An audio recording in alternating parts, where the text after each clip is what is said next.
Building Men is brought to you by Finish the Race Apparel, FTRapparel.com, the creators of all things building men, and by Become Stronger Industries, become-stronger.com, the creators of handmade steel maces, hammers, and other badass equipment.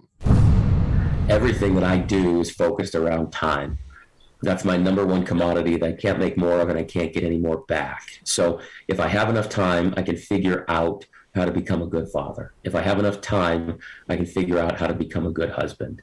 And so that's really been where my North Star has been, to make sure that I've given myself the time in order to set up the stage and a positive foundation for our family.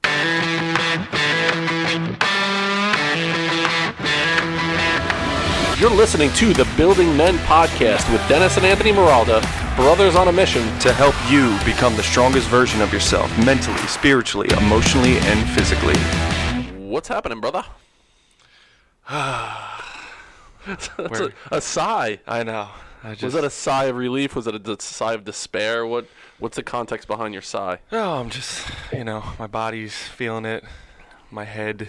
Yeah, you're under the weather a little bit right now. Yeah. That's why I do have my tea. You do. We were talking with the guests. You do. I didn't even realize you had tea. I just said it off the top of my head. And we're in the works of potentially signing another sponsor, a tea company, testosterone boosting tea company. That's More right. to come, but it's definitely in the works for us right now. Yeah. It's funny because I was at the food store and I took a picture of it. I forgot to send it to you. And I took a picture of all the teas that were at the grocery store, and every single one with these flamboyant colors and like all these flowers all over it. And then there was one that I saw that was this like dark looking one that had like a lightning bolt on it, and my eyes were just drawn to that. I didn't even know what kind of tea it was. I have no idea. I just saw that in your life. I Yes. need that lightning bolt. Anything. I mean, it was ridiculous. I'm like, clearly they're marketing to these people, and I saw this other guy looking for the teas. I'm like, oh shit, that's Look cool. at this, like another guy. We're in and the I same wanted to like space. tap on the shoulder, like, nice. Hey, what are you going for? And all of a sudden I hear the guy call up his wife, and he's like, I don't know what the fuck I'm looking for here, babe. Chamomile, lavender. What the fuck? What's the difference? I'm like, oh God. And I want to be able to, now that being sick, I had tea a couple times, and I, like everybody knows, I'm a big blueberry fan, but Julie got me blueberry tea, and I drank it like it was my fucking job. Yeah. I drank so much, and I said to you, how much is too much? Like, is it? It's never too much. Never too much tea. So with your tea, before we get into the interview, is it just the tea? Do you put honey in it? Do you put sugar? What do you do? I put honey in it yesterday when I had my tea because my throat was feeling a little weird, but normally I don't. And usually you could find teas that are pretty good by themselves. Like I had this matcha and rice tea, so it had like a ricey flavor to it, and it was matcha tea, which is just like 7 green teas essentially put into one. It's really good. So it just depends on how I'm feeling. I always wondered what matcha was. It's literally just, I'm pretty sure it's just green tea. Like, it's just like equivalent to 7 packages of green tea is matcha tea. But I think there's more benefits in matcha tea It's than not there's. Randy Savage's brother. Not the matcha man. The matcha man. So before we get into our guest today, it's a fucking really interesting story. Jamie Gruber connected me with him, and we had a conversation for about an hour on the phone, and I was telling him I wish I was recording this conversation. It's fucking tremendous. It's wild. It's so in line with what we're doing, but just on the other side of the bars, and we'll talk about that in a second. But to set it up, I would say we've all been in this experience thinking. I remember myself in high school, middle school and high school, I wasn't a troublemaker. I never really got into trouble. I would push the limits, stupid shit. But the only time I ever got detention, believe it or not, was my senior year in high school. And we had an opportunity to sign up for release time, where you could go to school and the school day would end at like 1:45, or you took a study hall and your school day ended at 2:30. And I opted for that all the time because I was playing sports. So sports were right after school, so I opted for the study hall. And so first day of school, we'll all go to the gym. This is before any kind of digital attendance taking kind of thing. So we went to the gym, and Mr. Stevenson was there, and he was taking attendance. And for some reason, the fire bell rings, and everybody goes outside. So we didn't complete the attendance taking, and then it was our lunch. So then we're like, you know what? They didn't get our names down. Let's fucking roll with this. So I never went to study hall the whole fucking year.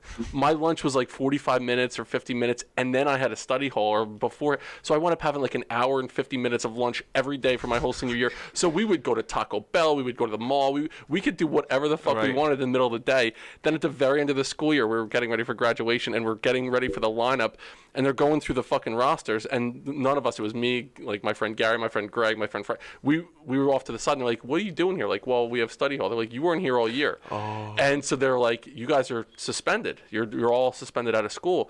And I went to the principal. I was like, listen, I get it. You know, what we did wasn't right. But also, you lost track of 5 18-year-olds for the last 180 fucking school days. Did you really say that to them? I did. And they were like, all right, 1 detention. So we got out with 1 detention. Oh, my God. So my whole career, I had 1 detention. But as I'm setting the story up, I always wondered, like, what would I do if my freedom was taken away? As I was in that hour detention, my freedom was taken away. It will not compare to the 17,000 hours of behind bars that our guest Travis Richie has. Travis Richie is Convicted Life podcast host. He's an entrepreneur, motivational speaker. He created a program called Accomplished Ventures, and where he works with people that were incarcerated, helping them to become returned citizens after the fact. He's a great dude. Travis, welcome to the podcast, my man. Great to have you here. Great to be here, gentlemen. Thanks for the opportunity. So I'm not going to say that I served hard time. I'm not going to say that my experience... We're not counting your detention as hard time, is what you're saying? For me, it was hard. I mean, I think there was a girl I was really interested in at the time that I didn't get to go to her house after school. You learned a lot about yourself. The struggle is real. Yeah. So obviously, it's not on the same level as people wouldn't compare the two. But we need to hear a little bit of a backstory. You and I talked on the phone for about an hour. And I would be doing a disservice to the Building Men audience, not giving you an opportunity just to share a little bit about your backstory to bring us up to speed with how you started this venture. So give us a little bit about that backstory, Travis. Yeah, I'll give you just a brief overview. We can dive into it at any point, maybe later. So, I much like you, kind of screwed around with friends. I wouldn't consider us like a troubled teens. We did dumb things in the parking lot. We stole blow up lizards from Circle K, like as they would blow in the wind. But we weren't out jacking cars and, pushing old ladies' carts over. We were just boys. And so, grew up on the East Coast, kind of in that rough and tumble environment. And as I grew up, I really had this affinity towards numbers and math. And so I really knew that I wanted to do something in the financial sector, and, was fortunate enough to do so. Went to college and got a degree and, did all the quote unquote right things, and found myself at the age of 25, kind of living the dream, married to, my best friend, fantastic individual, beautiful woman, and running a hedge fund, and had millions of dollars under management. We had a $10 million fund that was registered with the federal government and the SEC. And it was about the time when the whole world collapsed, the old Great Recession. And I had a small fund in a real estate fund, and we'd raised just a little bit over $3 million for that fund. And it was 2006, and we closed that down in 2007. So it was open for about 8 or 9 months. And unbeknownst to me and the people that were around me, the state of Arizona does not recognize federal securities laws, and they require you to register your securities with the state of Arizona. Kind of a wild, wild west cowboy type state. And so the state of Arizona actually indicted me for what they term transactions of an unregistered securities dealer or salesman. Big, long word. And we fought that case for 6.5 years. And I got to the point where I was just absolutely exhausted, mentally, physically, emotionally, financially, spiritually, you name it. You're going through this time. You're walking into the courtroom every 90 days. You don't have any answers. You're doling out money left and right for legal fees. And at the same time, my wife and I are still building a life. She's finishing her school. She wants to start a family. I'm still running the business. It's like I've got one foot in and one foot out. And so we we thought about it, we talked about it, we prayed about it, and said, we're going to leave this up to the judge. And it's hard to really put the listeners in that moment unless you've really, really been in some deep waters, if you've really been in some dark places, to where you say, you know what, whatever is coming after this can't be as bad as what this is. And that's where we got to. We were on the floor of the living room one night and said, you know what, we're going to leave this up. So called my attorney, had that conversation, and in 2012, January, literally 16 days from today will be a decade. Wow. Yeah.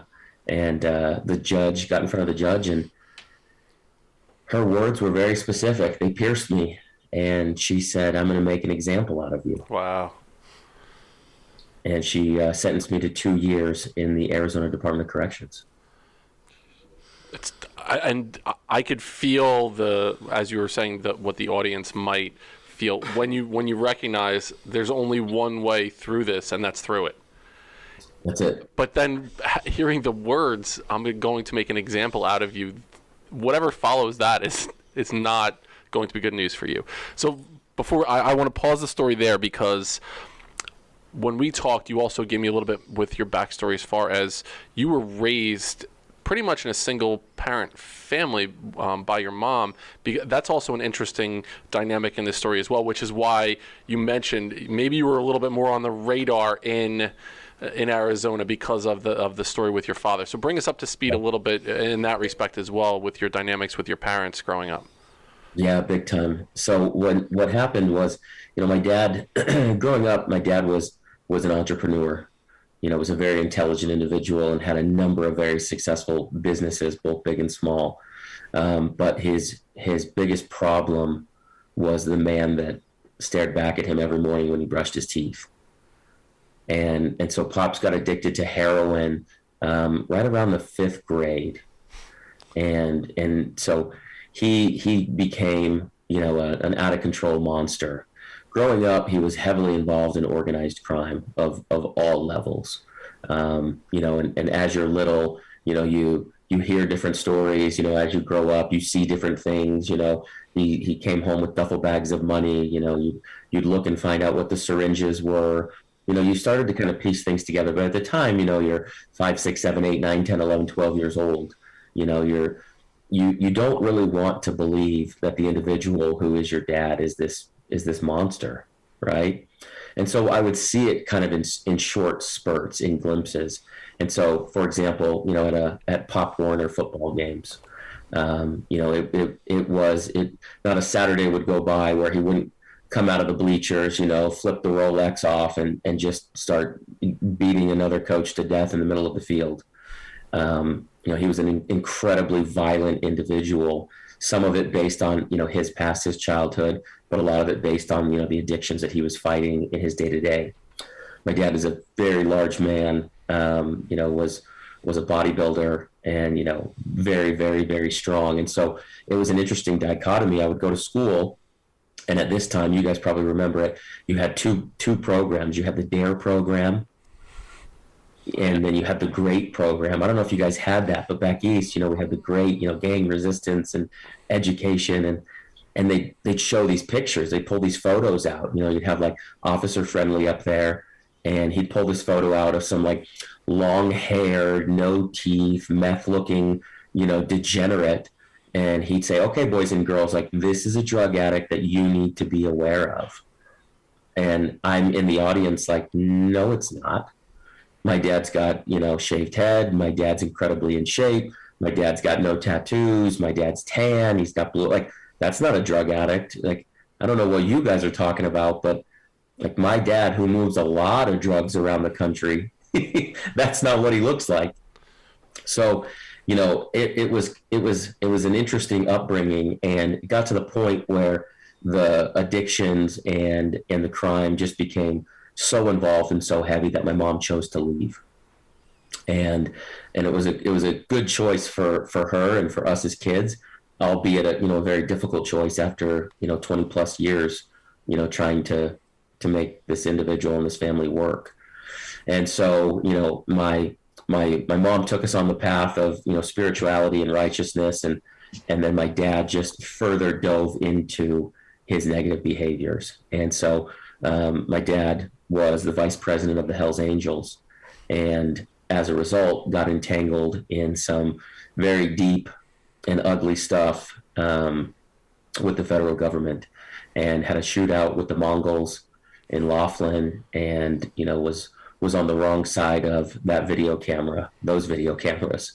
And so Pops went up the river, and for a very long time, for forever, and that really did not help my case in the state of Arizona, as you could imagine. My dad was on the radar for quite some time based on his actions, based on the individuals that he hung around with.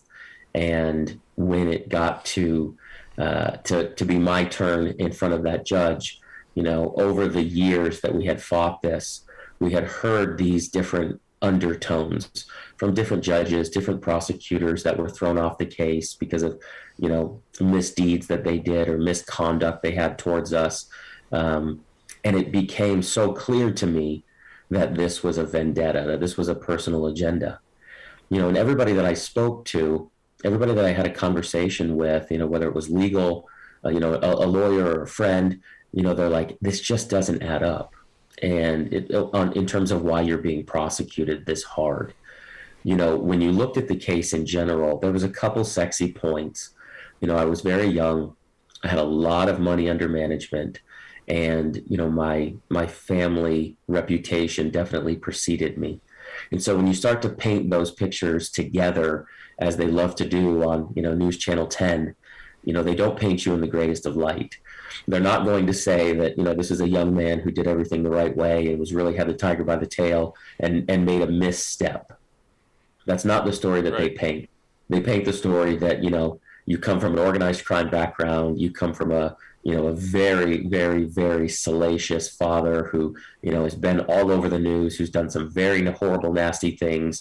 And this is just you following in his footsteps. And before you go too far and too deep, we're going to slap you in the mouth, and we're going to let you know that we're still in charge.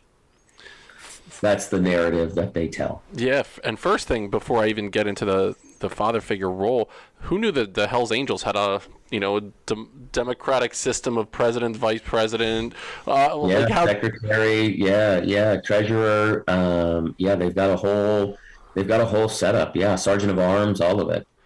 It's wild. It's crazy. Never had any idea that was going on. So real quick with your father then, you mentioned you were seeing all of these things, that toxic part, that role of a father figure that was real negative in nature. So where did you develop your sense of masculinity from as you were growing up? Was there a mentor? Was there a coach? Or did you just figure it out by watching TV?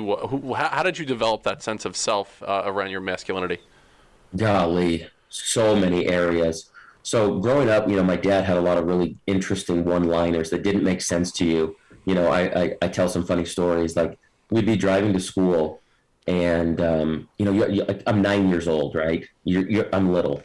He'd be driving to school, and he'd say, "Hey, just so you know, don't ever threaten anybody." What are you talking about, right? I'm in the front seat. They used to let kids ride in the front seat, back in the 80s, right? And I'm in the front seat, and I'd be like, "What is this guy talking about?" And he'd say, "Just so you know, if you threaten somebody and you don't follow through, then you've become a coward. And if you threaten somebody and they get a jump on you, then you're behind the 8 ball. So if you have an issue with somebody, you walk up and you sock them in the fucking mouth. You don't threaten anybody. You don't tell anybody that you're coming, but you come with a vengeance." I'm like, all right, I'm going to grab my sack lunch. We're out of here. Yeah. And so there was a lot of his stories that now that fast forward, that I'm a father, that I look back and I'm like, okay, there was definitely some validity here. There was definitely some truth here, especially in today's world. I have a 10-year-old boy now with bullying, and I tell him that all the time. Hey, you see this kid right here? You see this kid that's talk, yap, yap, yap, talk. It's usually like the fat kid. Like, that kid's just insecure. That kid is just very unsure of himself. So he's never the one that you're going to have to worry about on the football field or the lacrosse field, or he's never going to be the one that attacks you. He's going to say some really mean and nasty things, but he's never going to come at you physically.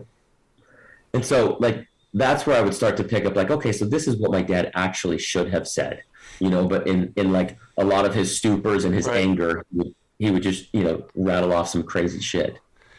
So a portion of my masculinity came from there. My dad was very, very conscious that we were hunters, we were gatherers, we ate what we killed. And, we weren't reliant upon anybody to put food on our table. And so he was very masculine in that capacity. From a spiritual perspective, I had and still to this day, I had and I have a role model. His name's Quade Nelson. And from a spiritual perspective, he's been in my life, in my family's life, since we were born. Still married to the same woman to this day, 30 years later, raised 2 beautiful children and grandchildren. And he's really been that even-keeled individual that I can go to from a father figure perspective and get a different perspective in life than I got from my dad.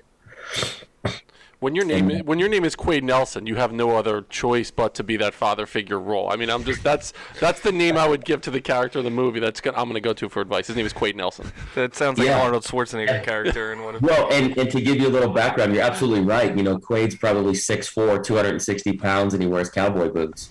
So yeah, you're absolutely right. And he drives an earth mover, at the gold mine. That's the guy. Yep. And so he's been, kind of my spiritual, guidance on that point, because I didn't have anything in terms of a father figure that I could point to and say, hey, this is a good idea, that I should emulate. But what I did know was that if I had enough time, that I could figure anything out. And that's where my wife and I have gone, and our relationship with our family is everything that I do is focused around time. That's my number one commodity that I can't make more of and I can't get any more back. So if I have enough time, I can figure out how to become a good father. If I have enough time, I can figure out how to become a good husband.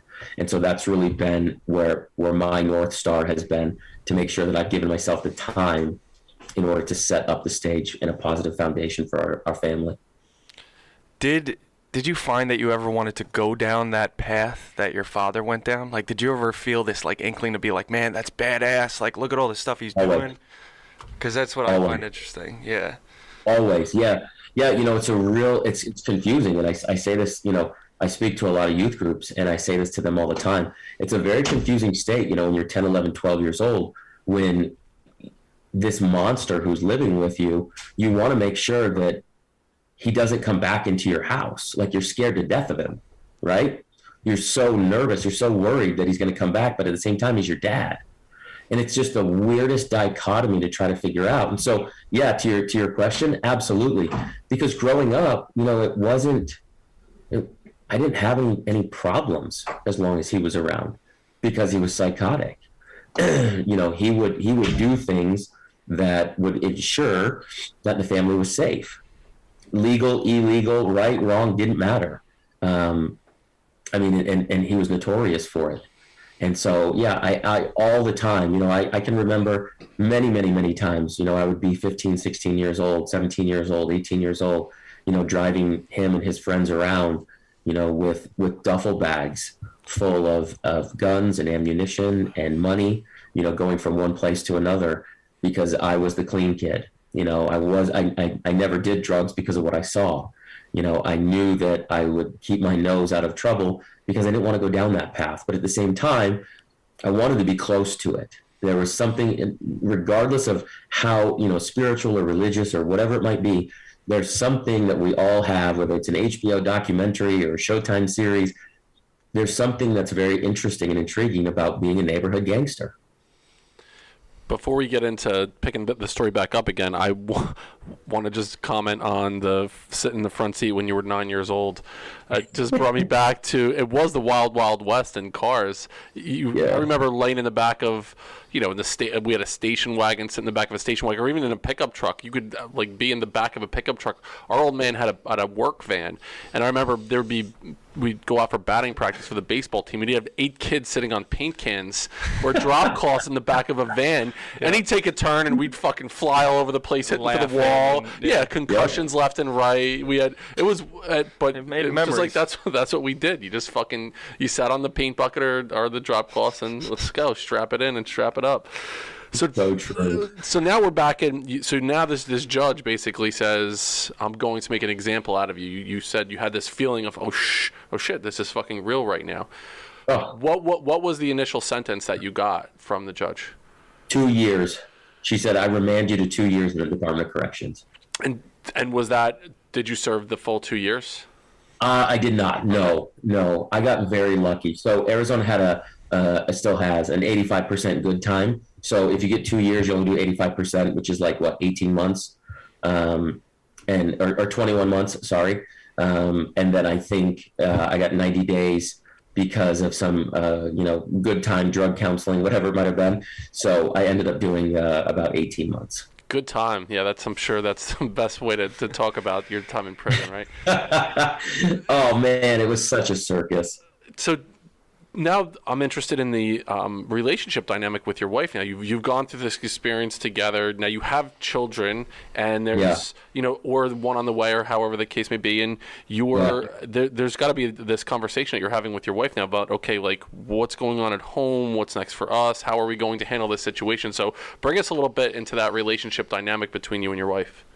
Yeah, to rewind a little bit, the day that we pulled up, the day that I got sentenced, we parked our car outside and I put money in the meter.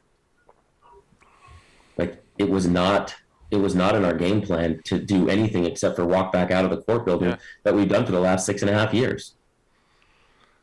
And so we didn't plan, we didn't talk about it. We didn't even think of the idea, of like her having to move out of our house, or her having to take over the bills, or her having to get my password for banking. None of it. We didn't talk about any of it.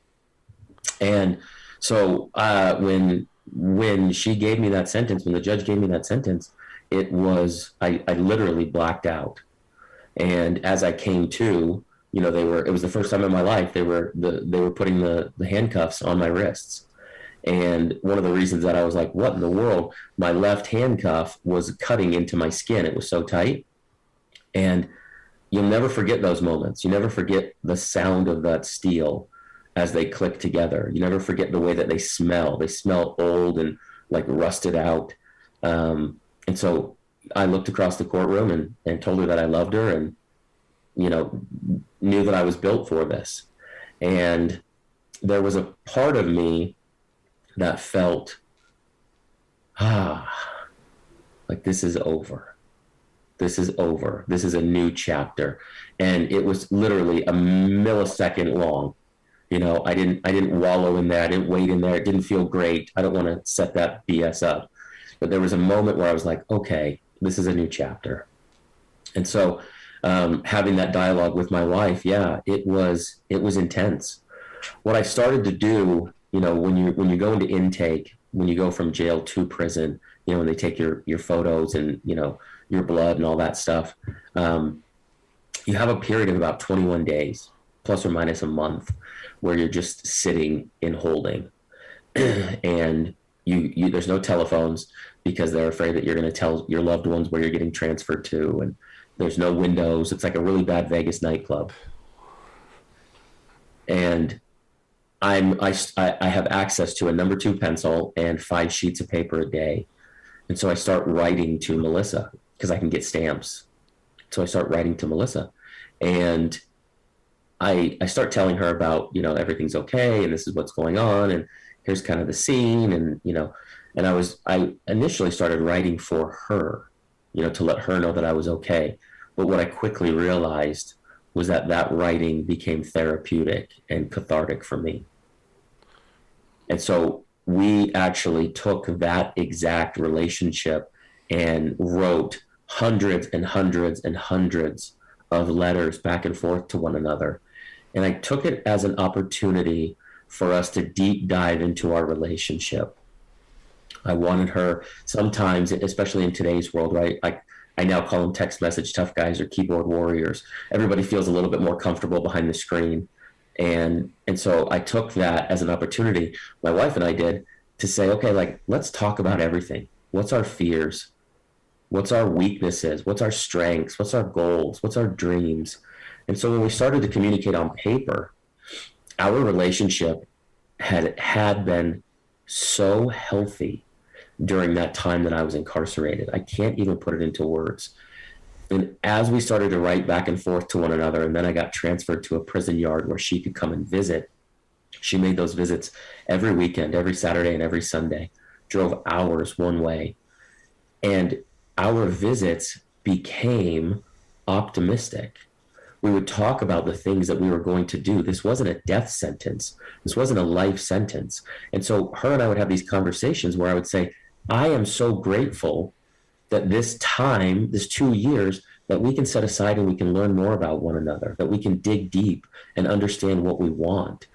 Because I don't want to be 80 years old, 70 years old, 60 years old, living with that 6-letter word that most people call regret.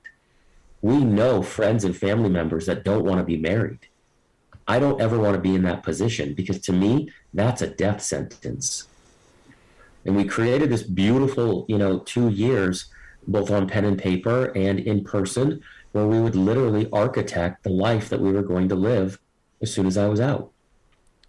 What a different way to take that situation. I mean, I would say that's got to be definitely in the minority, right? There's got to be less than 1% of the people that would find themselves in your situation that took that challenging spot and made something beautiful out of it. Looked at not only the glass is half full, but also let's look at the glass itself. Let's really inspect what's going on here with us, become the best us that we can become for each other then as well, and for our family moving forward. It's really amazing. And the fact that you were journaling and it became this therapeutic experience that you went through, understanding who you truly were. I would challenge people out there just to start writing their shit down. Too often we keep stuff bottled up in our heads and we don't ever get an opportunity to get it out on paper and then read our thoughts and share that with another human being. You go back to the time that we were growing up. We used to write notes to each. You actually have to put the pen to the paper and write those things and share that experience with someone. It's something that we think we need to get back to as human beings. I couldn't agree more. It's part of our daily, like literally as I sit here, it's part of our daily. We still write down pen and paper every day. And now we do it with our little ones. We just did our 2022 family goals, and we put those there. They're of course digital because our kids are way more advanced technologically than we are. But, still to this very day, every morning I start out, journaling in some sort of, what I call spirituality. I'm not forcing a religion upon anybody, but where I deem spirituality, I put spirituality in the vein of purpose. And so what I often find, and I'm sure you guys do as well, is so many guys that I know wake up at the age of 40 with what should be a good life, right? They're still with their wife. Their kids don't have any major, deformities or ailments. They've got a fairly decent job, if not a great paying job, and they hate their life. You're describing me 5 years ago. That was me. Exactly. And this, like, these are the guys that have a death sentence, who have a life sentence. When you start to realize, and I really deep dive into the word change oftentimes. So many times in our world, we're told, hey, don't change. You don't want to wake up one day and your spouse says you've changed. Your friends say you've changed. Your family says you've changed. But then you wake up at the age of 40 and you go, I have changed and I'm miserable. And I don't think that we deep dive enough into ourselves and into our souls and really rewire our belief systems from 20 to 25 to 30, and so on. I believe that with the word change, when we grow up, we get the old adage, tigers and leopards and stripes and spots, right? Oh, a tiger can't change it and a leopard can't change, and a zebra can't change. Well, the good news is, everybody listening, is we're not damn jungle animals. You can be better. You can rise above any of your biography, if you will. But what I will submit to you is this, and I say this with the most intention and the most powerful feeling that I can get across to everybody listening. you will never rise above the opinion that you formed of yourself. I love that. The strongest force in the human personality is the need to remain consistent with how you define yourself. We know this to be a fact. And so if you wake up at the age of 40 and you've defined yourself as X, this is your fault. But the good news is how you got there was just through a series of habits. So we can rewire those habits and we can get you to where you deserve to be. And you could take that, the tiger stripes and the spots and become a liger, which is bred for its magical abilities from Napoleon Dynamite. I'd love to just really quickly about like walking into prison for that first instance. Now you're actually in that you're locked up. You said I wrote down up the river. I've never talked about somebody who's been up the river or in the clink. Or it's like those are the notes that I take when I'm doing when I'm interviewing for a podcast. But because our idea of prison comes from documentaries or Shawshank TV show. Redemption. Yeah, exactly. So what was that? Did you have to keep to yourself, or did you just have to were you just kind of solo in this, or did you meet up with people? Yeah, good question. So you're driving, you're on a bus, you're on this rattle trap bus, you're driving across the desert because never has a federal or a state government put a prison in a decent town. And so you're driving to the middle of nowhere. Our particular prison was literally so close to the Mexico border. At nighttime, when the sun would go down, we could see the Mexico flag. Okay? I would say 80% of our corrections officers walked over the border every day, took their U.S. dollars and their W-2s, and then cruised back over to live in Mexico. So when you're driving, you're on this bus, there's 50 of you, you're shackled head to toe, and literally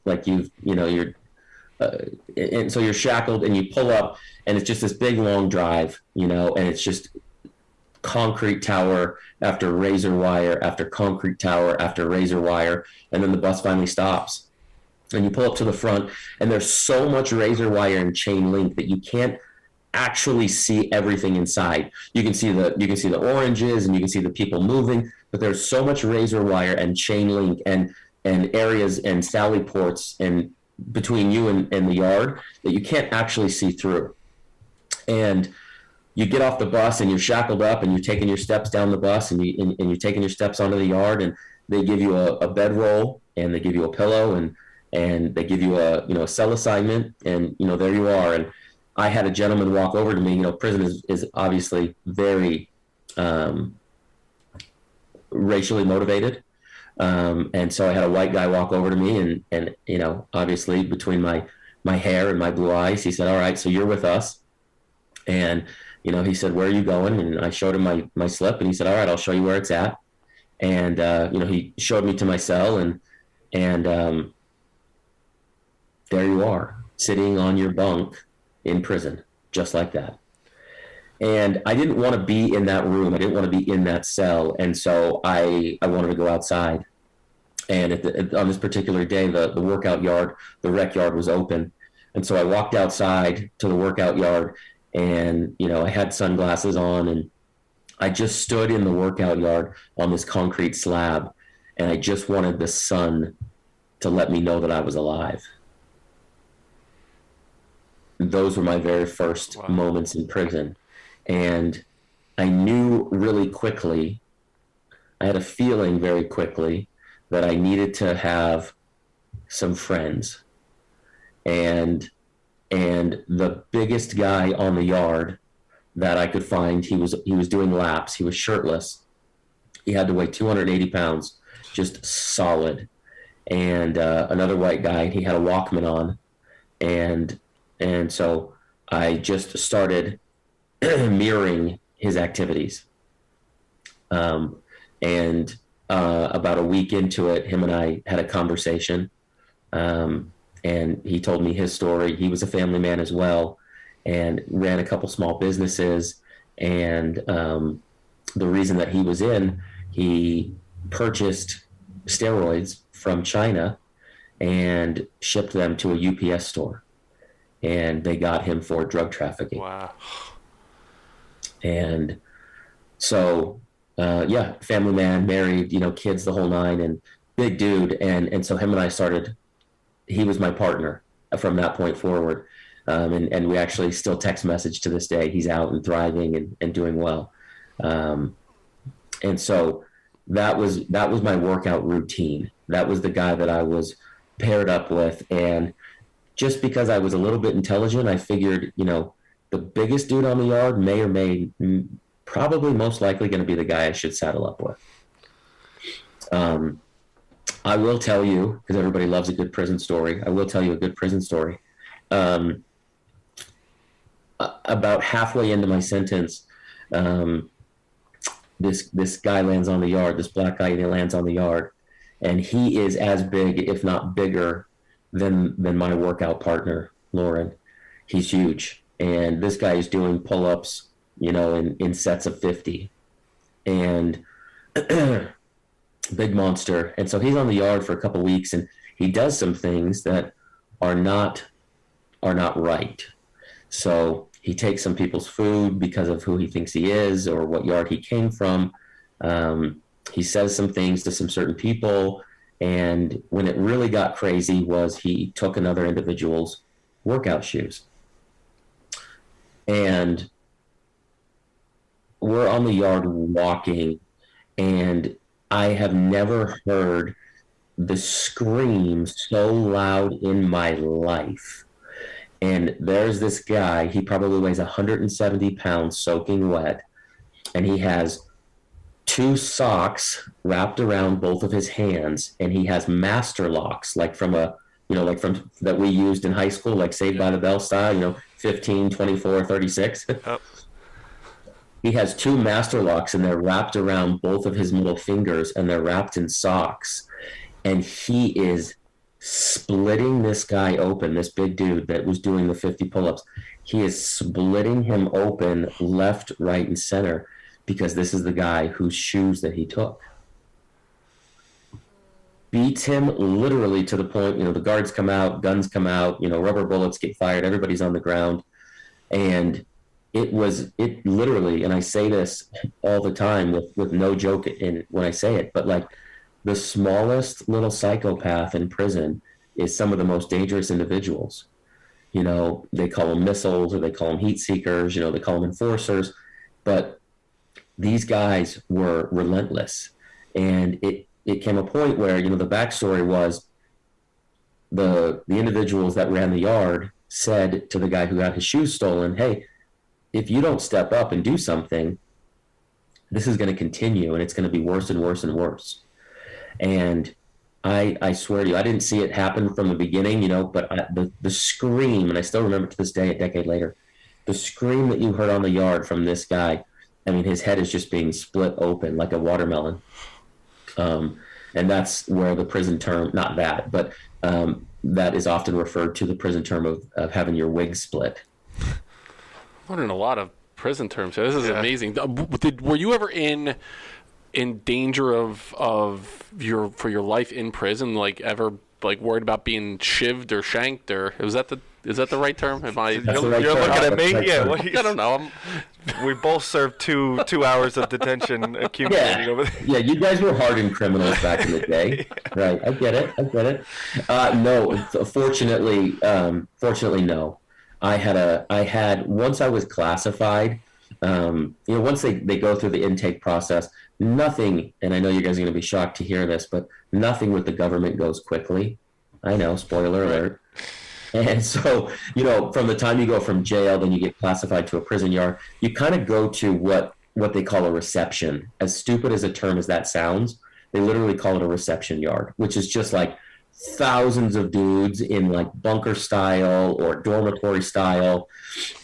And then from there, they ship you off to different yards. And once they have a bus load that goes to this yard, it goes out, or a bus load to that yard, it goes out. And so this holding period is plus or minus like 3 months. Okay. And then once I got classified, which is what that means, once I got classified and they were like, oh, first time, nonviolent, has an education, they sent me to the minimum yard. And on that minimum yard is really where Accomplished Ventures was born, because on that minimum yard, everybody had to have a job, and it was considered a working yard. So in most of these small towns across America, where the prisons are the industry, a lot of the inmates will do a lot of the dirty work. They could work in the fields, they could work in the factories, they could work in a myriad of places. And so at our particular location, we had about 50 different jobs in the community. So we actually worked for the Parks and Rec. We worked for the city, and where we would go around and landscape the parks or the yards or the pools. We worked for the fire department. We worked for the sheriff department. We had all of these jobs, right? There was a garden, and because of my degree and because of where I kind of put myself in on the yard from a teaching or a tutor perspective, when people find out about my crime, because you find out about everybody's crime, when people found out about your crime, they started, hey, Wall Street, I got a question for you. My mom's starting this, or how do I invest in that? So it kind of became this like financially related conversations on the yard.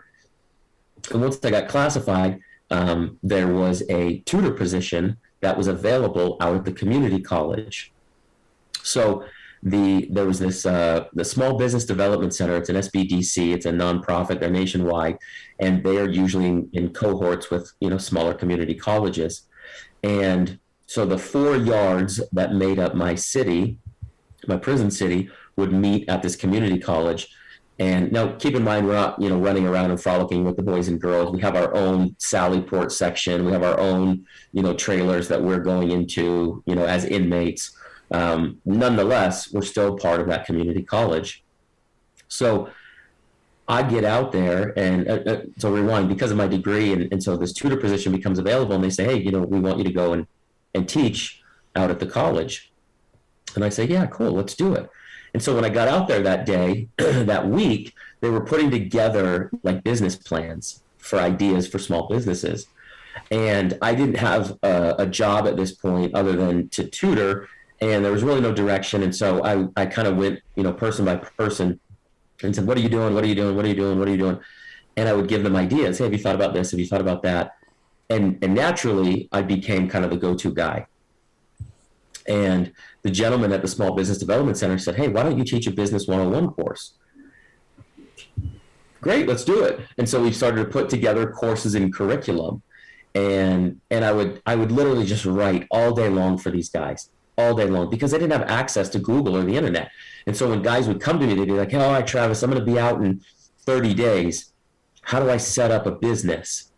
And I'd be like, okay, you need to go to the Secretary of State website. What city are you, what state are you going to? Okay, so it's going to be sos.ca.gov. You're going to need to pull up the articles of incorporation. You need to file those. Don't worry about this, and don't worry about expediting them. Just make sure that this is what a registered agent means. And okay, so once that's done, and I'm writing all this down for these guys. All right, now once you have those registered, now that's with the state. Now you're going to need an EIN number. That's an employer identification number. It's a 9-digit number that's given to you from the IRS. It's free. Don't pay anybody for it. It's called an SS-4 form. Here's what, and I'm walking them through all of this. And what I realized, guys, is all of a sudden I've got everybody at the college is like, wait a minute. This guy's got some real knowledge here. He's willing to share it, because that's an unusual thing in prison, and not just in prison, in today's world, let's be honest, right? Everybody doesn't want to share their idea because of crab in the bucket theory or scarcity mindset, or someone's going to steal it. But especially in prison, nobody's giving away free game. And that's all I wanted to do. I really wanted these cats to succeed. And so the Business 101 course turned into a credit course, and it turned into a finance course. And when I say course, I really want the listeners to understand we're writing with pencil and paper and pen and paper. So it's not like, we have PowerPoints and, spreadsheets and chart. Like, this is a very rudimentary setup, but nonetheless, very impactful. And what I realized then, this is where the moment that Accomplished was born. Every one of these guys got out and they needed credit. They needed to have their credit run for an apartment. They needed to get a vehicle. And more often than not, 9 times out of 10, they had poor credit or no credit. And they'd go to some buy here, pay here car lot, and some jerk off who worked there would give them a 20% interest rate on a 1984 Saturn. And, they'd have an $800 a month car payment. And then they would start doing some illegal stuff in order to make the car payment. And so I told my wife, I can fix that. Like, FICO score is free.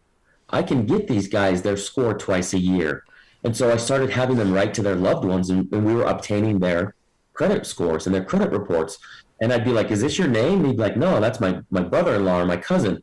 All right, let's dispute it. Let's get that let's get that off of there. And sure enough, I was like, holy cow, if I can get these guys a 620 or a 640 or a 650 to walk out the gates to, they can go to Toyota or Nissan or go to a small dealership and lease a car for $1.99 and get an apartment so that they're not slinging meth in the hood. And this is a life changer. I can teach that, and this is free. And that's as far as my thought process really went at the time. And I knew I could fix a problem, and I wanted to. And so now when you're out, you recognize, wait a second, I was onto something here. There's not a lot of people that are in your space that took the opportunity to help better individuals, give them a second chance rather than. So you did that. So just inherently, you had that in you to want to help other people. Then when you get out, so now you're out and you're trying to rebuild shit in your own life. Yes. Tell us what then that became. So now you're out. Like what is the future of the Accomplish program now? Yeah, I am rebuilding everything. They wouldn't allow me to work for myself while I was still on probation. So I worked at nighttime, overnight. I stacked bread trucks so that I could work for myself during the day and build my own business back up, so that I had a W-2.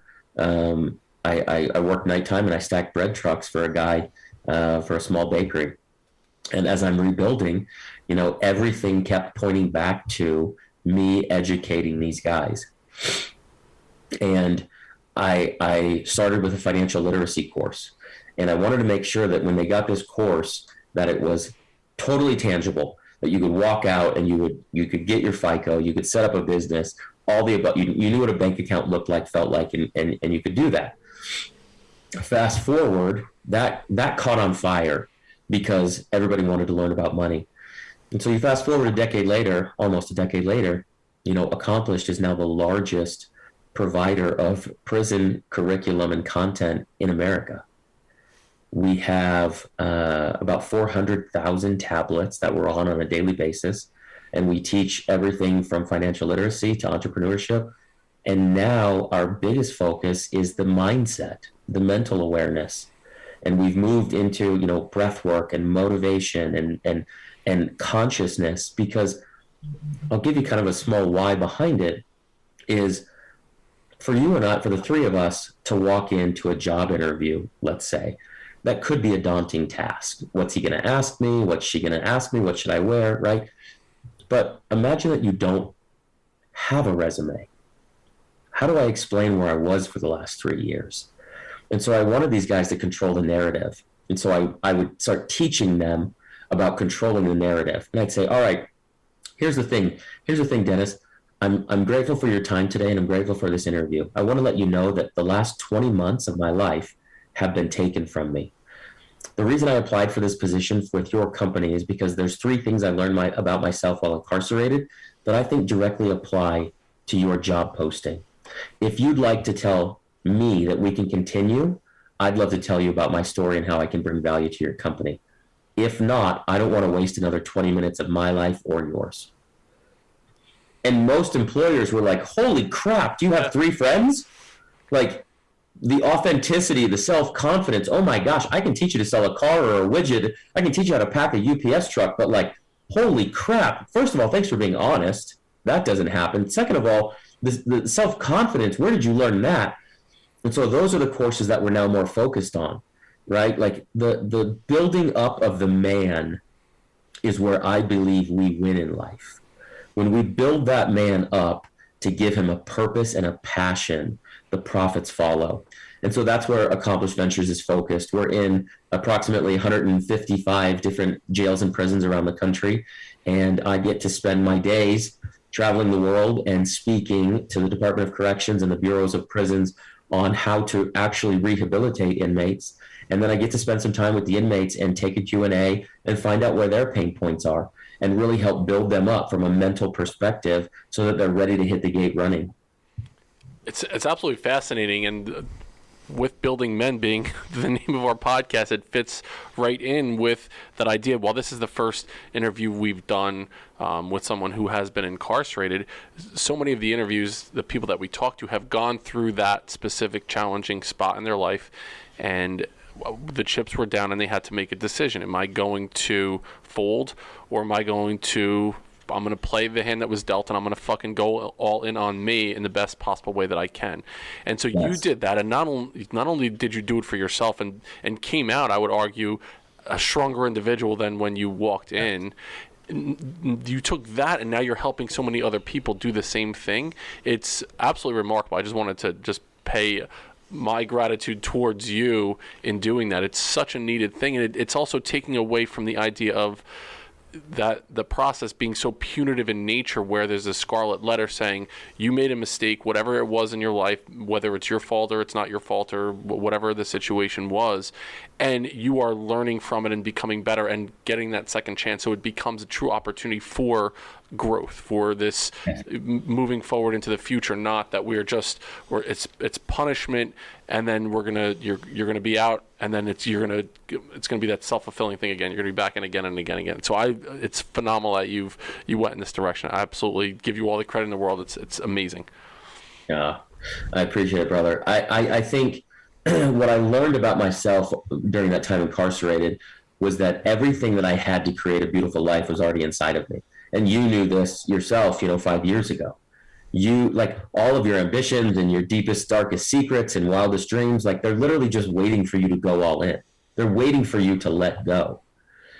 And that is where the narrative needs to start with the men in this country, with the men in this world. What I found is that a lot of the conversations that are not happening around the dinner tables of America are because most men are uncomfortable with their current situation. Most men are not comfortable taking their shirt off in the mirror, so they don't want to talk to their kids about being physically fit. Most men are living paycheck to paycheck with a job that they freaking hate, so they're not comfortable talking to their kids about taking over the world and becoming an entrepreneur. That's where I think that this narrative and the narrative that you guys are pushing really, really gains traction, is that we're being sold a bill of goods about a society that just isn't true.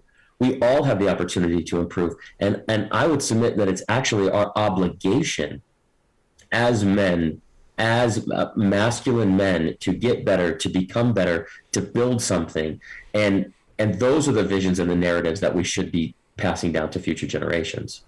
While you mentioned the tablets, the 400,000 tablets in different prison areas around the country, the curriculum that you have helping people become entrepreneurs, what do you see as the future for the Accomplished program over the next five or so years? What are the next steps as you move forward in that direction? Great question. Twofold. Number one, technology in prison is going to change rapidly. I believe that you will not go to prison in the next 5 years in America without a tablet. And let me tell you why. They're going to save a ton of money with the use of technology. If one individual can pull up a FaceTime and be able to talk to their family or their relatives or their loved ones, I no longer need to move that individual to the phone. I now don't need to employ a guard to move that individual to visitation. If I can FaceTime on my tablet into education and into school, I now no longer need an education instructor on the yard. I save that salary. So technology is going to change the prison system greatly. And you have the Pell Grant coming out in 2023, which will be the first time an incarcerated individual will be able to obtain Pell Grant money for schooling. That is going to only happen on a grand scale with the use of tablets. So I believe that tablets in America are going to become the forefront in terms of the prison system. And at Accomplished Ventures, we believe that we're going to be on the forefront of that curriculum, changing the way and paving the way. The second thing that I've learned is this. I've had so many departments of corrections and P&P, parole and probation, come to me and say, hey, we've heard about what you've done inside, but once these guys get outside, we're having such a tough time keeping them on track. And so my focus for 2022 and beyond is convicted mindset. Convicted mindset is all about the bridge of building the men after they are released. And so we walk them through the tangible pillars of life. We start with mental, we go into physical, we move into spiritual, and we end with financial. It's a 52-week course where we walk individuals through how to X, Y, and Z. How do I wake up in the morning? How do I make sure that I'm doing what I should be doing? How do I make sure my habits are aligned with my intentions, which are aligned with my goals, which are aligned with my actions? We're literally building the men the way that they should have been built. And parole and probation is not going to do that. I'm sorry, you're not going to get a live branch from a dead tree. So it's our obligation to be the bridge after they leave the gate and they're fired up and they've built themselves inside. It's our opportunity now at Convicted Mindset to take them and from where they are to where they deserve to be.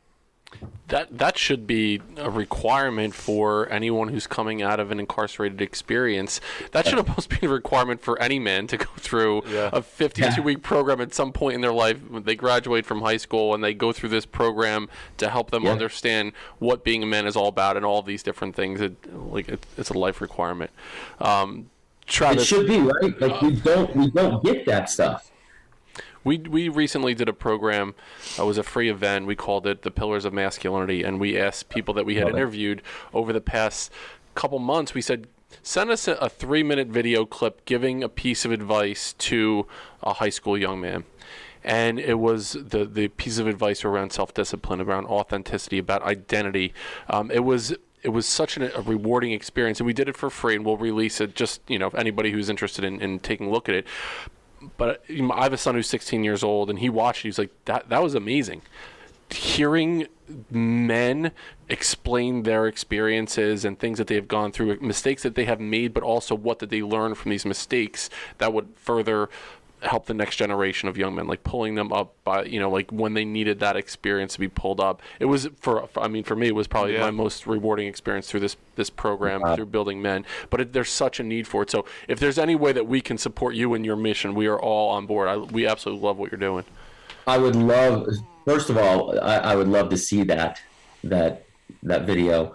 And then secondly, what I'd love to do is let's have a conversation and see if we can get that into all of the tablets. Let's do it. We'll have it over to you within the next couple of days, and there's some synergy here. I definitely feel it. I feel like the mission of building men really aligns with what you're doing, and I'm so happy that we were able to connect with you today, Travis. Tell the Building Men audience where we can reach out to you, or where we can find you. Yeah, absolutely. If you're on social media, it's I am Travis Richie. And if you have a loved one that's incarcerated, or a friend or a family member that's incarcerated and feel that they can benefit from any of our programs, that's over at accomplishedventures.org. And if you are on this side of the fence and feel that you want to be built up and want to join and really be in a network and a community that builds people up, that's at convictedmindset.com. Tremendous, brother. Any final questions, Anth? So first of all, it's just amazing. Dennis hinted at this before, but how much of what you said resonates just with me personally, right? Like just all the struggles that you went through, all the things that you're working with. So what would be one thing that you could tell the Building Men audience that they could start today, let's say, wherever they are, incarcerated or not, just wherever they are, feeling stuck, feeling like they don't have purpose? What's one thing that they can do starting right now? Man, such a great question. You'll never be successful until you're able to turn your pain into greatness. I think so oftentimes we have been sold such a bill of goods with social media that you can wake up with 3 filters on your face, a 6-pack abs and $1 million all from your mother's basement. And it's complete bullshit.